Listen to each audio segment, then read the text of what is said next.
नागपुर शहर में आशा देवी अपने दो बेटों और बहुओं के साथ रहती थी। उनकी बड़ी बहू का नाम सुमन और छोटी बहू का नाम निधि था। आशा देवी स्वभाव की बहुत ही कंजूस थी, जिस वजह से उनकी दोनों बहुएं उनसे बहुत परेशान रहती थी। उनकी जॉइंट फैमिली थी, जिसमें हर छोटी बड़ी चीज का फैसला आशा देवी ही करती थी। उनकी मर्जी के बिना उस घर में एक पत्ता तक नहीं हिलता था। ऐसे ही एक दिन सुमन अपनी देवरानी से, उफ़ो, अब आज क्या बनाऊं खाने में? निधि, एक काम कर, सासू माँ से पूछ कर आ डिनर में क्या बनाए। निधि की शादी को अभी कुछ महीने ही हुए थे, जिस वजह से वो अपनी सास से बहुत ज्यादा डरती थी। मैं नहीं दीदी, आप ही पूछ कर आओ माँ जी से, मैं नहीं जाती पूछने।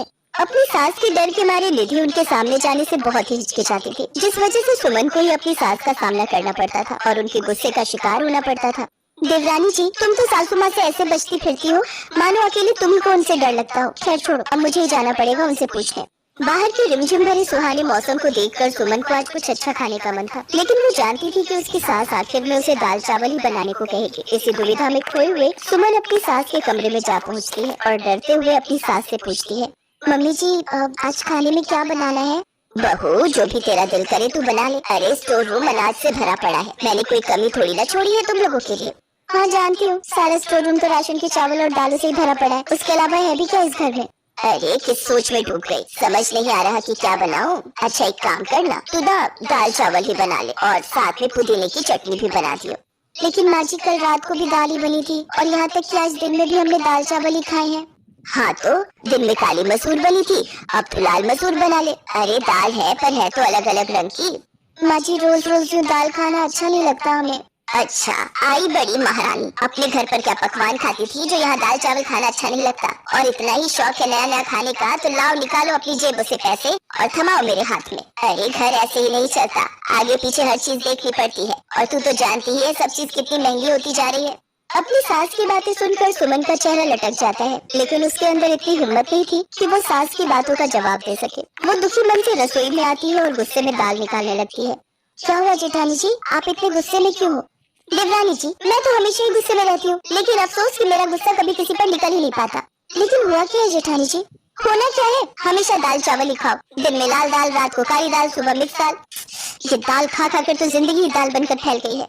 ये बात सुनकर निधि को बहुत हंसी आती है और वो चुपचाप एक तरफ चूल्हे पर दाल और एक चूल्हे पर चावल चढ़ा देती है। आशा देवी के घर में सुबह शाम हर वक्त बस दाल ही बनती रहती है। ऐसे ही कुछ दिन बीत जाते हैं। बहू के साथ साथ अब आशा देवी के दोनों बेटे भी रोज ऑफिस में दाल ले जाकर बोर हो चुके थे। एक रोज जब वो रात में फिर खाने में दाल देखते हैं, तो बड़ा बेटा आलोक अपनी पत्नी से कहता है, अरे यार, फिर वही दाल चावल। ये दाल खा खा कर ना मैं तो पक गया हूँ। यार घर में कुछ और सब्जी नहीं है क्या, जो हर वक्त बस दाल चावल ही खाने को मिलता है? सच में नहीं, ऑफिस में रोज दाल लेकर जाता हूँ ना, तो अब तो मेरे दोस्त भी मुझे चिढ़ाने लगे और इसलिए उन्होंने मेरा नाम नितिन दाल वाला रख दिया है। आप हम पर क्यों चिल्ला रहे हैं जी? हम तो वही बनाते हैं जो माँ जी हमसे कहती है। अरे अरे क्यों भड़क रहा है? आखिर इस दाल में दिक्कत ही क्या है? और तुम दोनों को इतनी ही दिक्कत है तो तुम दोनों के ले जाने के लिए ये कल से सब्जी बना दिया करेगी। अपनी सास के मुंह से ये बात सुनते ही देवरानी जेठानी के चेहरे पर रौनक आ जाती है कि कम से कम अब घर में सब्जी तो बनेगी। अगली सुबह जब सुमन और निधि सब्जी बनाने के लिए फ्रिज खोलती है तो उसमें कोई सब्जी नजर नहीं आती। तभी सुमन जाकर अपनी सास से कहती है, माँ जी घर में तो कोई भी हरी सब्जी नहीं है, सामने बिरजू भैया की दुकान में सब्जी भी मिलती है, आप प्लीज जाकर ले आइए ना, मुझे इनके लिए सब्जी बनाकर पैक करनी है, दोनों भाइयों को ऑफिस के लिए लेट हो रहा है। सब्जी? अरे बहू मैं गई थी उसकी दुकान पर, लेकिन सब्जियों के रेट तो आसमान छू रहे हैं और वो मुआ बिरजू का बच्चा 1 रुपया तक कम करने को तैयार नहीं, इसलिए मैं सब्जी नहीं लाई। ये आलू 10 रुपए किलो मिल रहे थे तो यही आधा किलो ले आई हूँ, दोनों भाइयों के लिए बना दे। लेकिन माँ जी ये तो बहुत कम है, ये हम सबको पूरा नहीं होंगे। तो मैंने कब कहा सबके लिए बनाने को? बोला तो था दोनों भाइयों के लिए पैक कर दे और बाकी मैं और तुम दोनों तो चावल दाल ही खा लेंगे। अरे सरकार से जो मुफ्त दाल चावल मिलते हैं उसको ही खाया करो, पता है ऐसा करके हमें कितनी बचत कर सकते हैं। अपनी सास के मुंह से ये बात सुनकर सुमन और निधि के सारे अरमानों पर पानी फिर जाता है। दोनों भाइयों के लिए लंच पैक करके वो दोनों फिर से अपनी सास के साथ दाल ही खाती हैं। कुछ दिन तक ये सिलसिला चलता रहा। अब आलोक और नितिन के टिफिन में या तो दाल होती या आलू की सब्जी। एक रोज नितिन अपनी माँ से, माँ माँ, क्या है ये सब? दाल और आलू खाकर हम पक चुके हैं। अरे जब हम अपनी सैलरी आपको दे देते हैं तो आप सब्जियाँ क्यों नहीं लाती? बड़े नखरे चढ़ गए हैं दोनों भाइयों के। जब हमें मुफ्त में दाल चावल मिल रहा है तो हम क्यों सब्जियों पर पैसे खर्च करें? अरे बचत करना सीखो बचत, नहीं तो एक दिन सब भूखे मरोगे।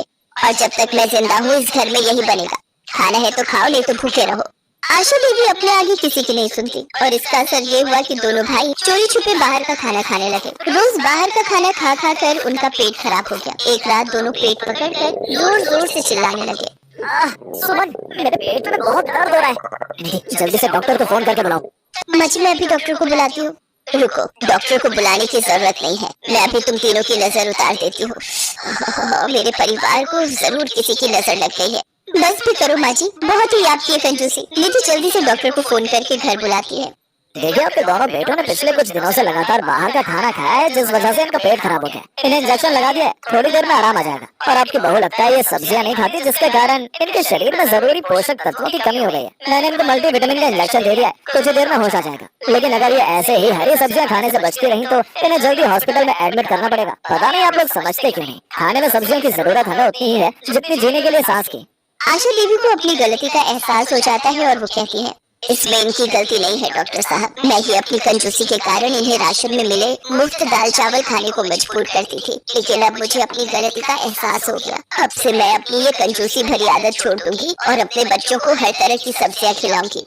और इस तरह से अब आशा देवी के घर में तरह तरह की स्वादिष्ट सब्जियां बनने लगी और दाल चावल अब हफ्ते में 2 बार ही बनते थे। अब सभी घर वाले हर रोज अलग अलग सब्जियां खाकर बहुत खुश थे।